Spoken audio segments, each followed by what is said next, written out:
Hi అండి. అందరూ ఎలా ఉన్నారు? బాగున్నారా? నేనైతే చాలా చాలా బాగున్నాను. నేను మీ రత్నముల్లర్. ఈరోజు నేను మీకు చూపించబోతున్నాను చికెన్ మసాలా గ్రేవీ కర్రీ ఎలా చేయాలో చూసేద్దాం రండి. ఓకేనా అండి? నేను ఇప్పుడు 1 కేజీ చికెన్ తీసుకున్నాను.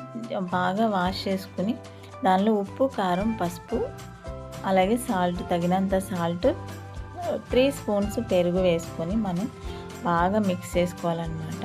3 స్పూన్స్ పెరుగు, నేను కుండ పెరుగు వేసాను అనమాట. మా దగ్గర కుండ పెరుగు దొరికింది, అది తెచ్చి 3 స్పూన్స్ వేసి బాగా మ్యారినేట్ చేసి పక్కన పెట్టుకుందామండి. ఇట్లా బాగా కలిసేటట్టు ముక్కకి బాగా పట్టాలన్నమాట. ఇవి కారం, ఉప్పు, పసుపు, పెరుగు వేసాం కదా మనం, అవన్నీ బాగా ముక్కకి పట్టాలంటే బాగా కలిపి మ్యారినేట్ చేసుకుని పక్కన పెట్టుకోవాలన్నమాట. ఇప్పుడు పక్కన పెట్టేద్దామండి. ఈలోపు 1 బౌల్ తీసుకొని దానిలో మనం కొంత జీడిపప్పు వేసుకున్నామండి. ఒక 15 వరకు వేసాను జీడిపప్పు. ఒక స్పూన్ పుచ్చపప్పు వేసుకొని వాటర్ వేసుకొని నానబెట్టుకున్నాం. అవి నానిన తర్వాత అవి ఈలోపు నానతాయి. మనము స్టవ్ వెలిగించుకొని బాండి పెట్టేసుకొని ఒక 4-5 స్పూన్స్ ఆయిల్ వేసేసుకొని, ఆయిల్ హీట్ ఎక్కిన తర్వాత మనము అల్లం నేను చిన్న చిన్న ముక్కలుగా కట్ చేసుకుని ఆయిల్లో వేయించుకుంటున్నాను.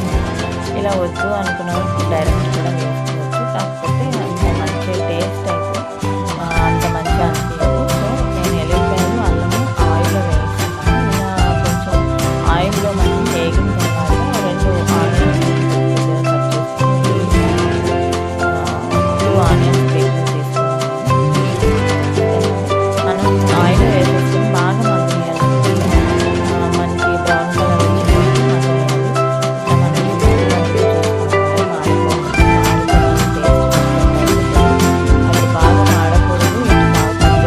అనమాట. దూరగా వేగాలి, ఈ రకంగా వేగాలండి. వేగిన తర్వాత 2 టమాటోస్ పెద్దవి కట్ చేసుకుని అందులో వేసేసుకుని మనం మగ్గనిద్దాం. టమాటోస్ కూడా మగ్గిన తర్వాత అప్పుడు మనం మిక్సీ పట్టుకోవాలన్నమాట.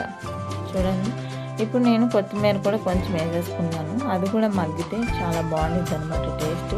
ఒకసారి మీరు ఇట్లా ట్రై చేయండి. ఇట్లా చాలామంది మసాలా కర్రీ వండుంటారు, కానీ ఈ విధంగా నేను చేసిన విధంగా మీరు ట్రై చేయండి. టేస్ట్ అయితే చాలా చాలా బాగుంటుంది. ఓకేనండి, ఒకసారి ట్రై చేసి మీరు కామెంట్ సెక్షన్లో కామెంట్ పెట్టండి ఎలా వచ్చిందో మీకు. ఓకేనండి, ఇప్పుడు నేను చల్లారిన తర్వాత మిక్సీ వేసేసుకున్నాను. ఈ మిక్సీ ఆనియన్స్ వేగిన తర్వాత ఇందులో వేసి దాన్ని కూడా నేను కాజు నానబెట్టాను కదండి, అది వేసేసి బాగా మెత్తగా పట్టాలన్నమాట మిక్సీ. లేదంటే అల్లం పీసెస్ వేసాం కదా, అవి మధ్య మధ్యలో ఉండిపోయిందంటే మనకి తినేటప్పుడు అల్లం పీసెస్ తగ్గుతుందండి. ఆల్రెడీ ఫ్రై చేసాం కాబట్టి అది కూడా టేస్ట్గానే ఉంటుంది. ఓకేనా అండి, బాగా మెత్తగా ఫ్రై చేసుకోవాలి. ఇప్పుడు మళ్ళీ నేను బాండి పెట్టేసుకుని ఒక 4 స్పూన్స్ ఆయిల్ వేసేసుకుని దాంట్లో మసాలా సరుకులు వేసానండి. ఏం వేసానంటే నేను బిర్యానీ ఆకు 2 వేసాను, ఒక ఎండుమిర్చి వేసాను, అలాగే 4 యాలకులు, 4 లవంగాలు, ఒక చిన్న చెక్క అనమాట వేసేసి ఫ్రై అయిన తర్వాత మనం అందులోనే 4 పచ్చిమిరపకాయలు కట్ చేసుకుని అది వేగిన తర్వాత మనం చికెన్ వేసేసుకుని మధ్యలో ఈ విధంగా వాటర్ వచ్చిన తర్వాత వాటర్ బాగా ఇంకిపోవాలన్నమాట. ఇంకిపోయిన తర్వాత మనం ఏదైతే పేస్ట్ చేసామో ఆ పేస్ట్ వేయాలి. వాటర్ బాగా ఇంకిపోవాలి, లేదంటే వాటర్ ఇంకలేదంటే చికెన్లో నుంచి వాటర్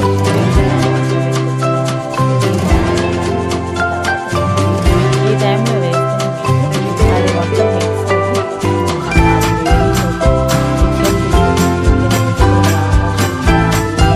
పీస్కి పట్టి చాలా బాగుండిద్ది అనమాట గ్రేవీ కర్రీ.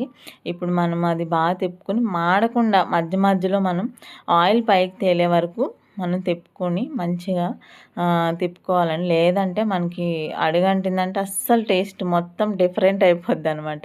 ఈ విధంగా ఉన్నప్పుడు మనం చికెన్ మసాలా కొంచెం వేసేసుకుని తిప్పుకొని కొంచెం వాటర్ యాడ్ చేసుకోవాలండి. ఇట్లా తిప్పుకున్న తర్వాత మనం కొంచెం వాటర్ యాడ్ చేసుకుని ఇంకా మంచిగా కలుపుకొని అప్పుడు లిడ్ పెట్టేసి ఆయిల్ పైకి తేలే వరకు మనం ఉంచేసుకోవాలండి.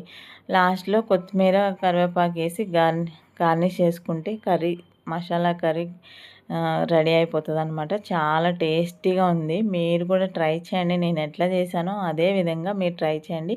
చాలా చాలా బాగుండిద్దండి. ఓకేనా అండి, బాయ్.